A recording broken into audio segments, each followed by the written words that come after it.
Nicole, who had been drawing water from the stream, suddenly heard a noise.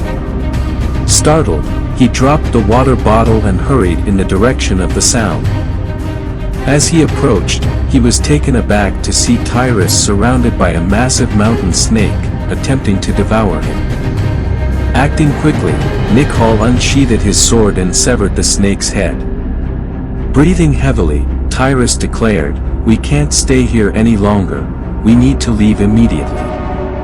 Both of them were on horseback. While riding, Tyrus expressed his gratitude, "You saved me just in time. If there had been even a slight delay, I wouldn't have survived. I'll never forget this." Their journey led them through a city and toward a castle.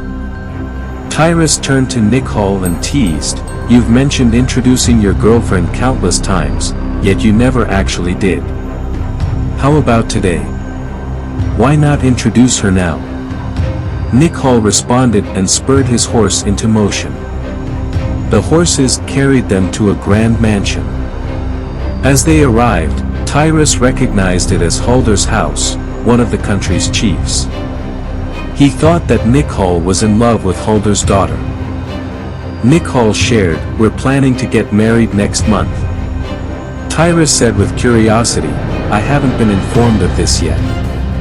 Halder saw them, warmly welcomed them, and paid his respects to Tyrus. They then went inside the house. Tyrus mentioned, "I came to see my friend's fiancée." Halder informed them that she was in the backyard garden. Nicole accompanied Tyrus to the garden, where they found a beautiful scene.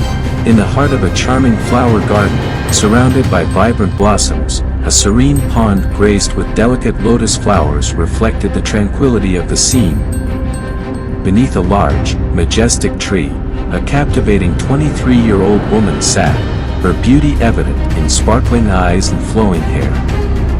Who is she? Her name is Louise, the only daughter of Halder. Yes, she is a lover of Nicole. She held a tuft of grass in her hand, delicately feeding a deer that had approached.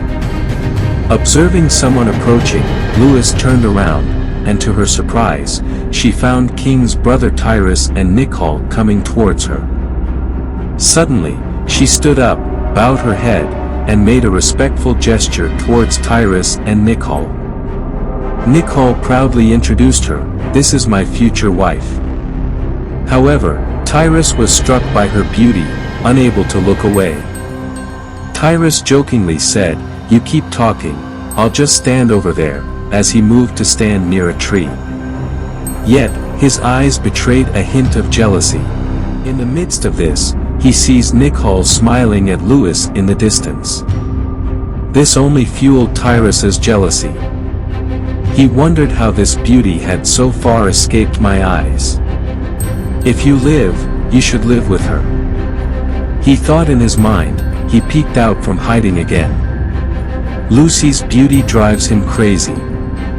Rushing up to Nicole, Tyrus said angrily, "Come on, let's go." Jealousy made him angry. Nicole asked, "What happened? Are you going to talk after the wedding? What's the hurry now?" He grasped Nicole's hand and pulled him along. Louis looked at Tyrus without understanding anything.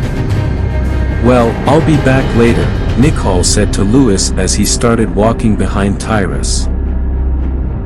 As they rode their horses towards the castle, the people bowed to Tyrus, and Tyrus, ignoring it, chased the horse away. Tyrus stopped his horse at the castle gate, looked angrily at Nicole, and said, "Go home." Rushing into the castle, Tyrus entered his palace within and took his seat. As he sipped the wine, thoughts of her flooded his mind. He found himself lost in the enchantment of her beauty. It was as if her captivating allure had cast a spell on him. He said furiously, "Out of my sight. Where have you been for so long?" He threw the wine bowl on the ground and hid it. Louis's beauty drove him mad. Drunk, he moved to another room, where other women approached him.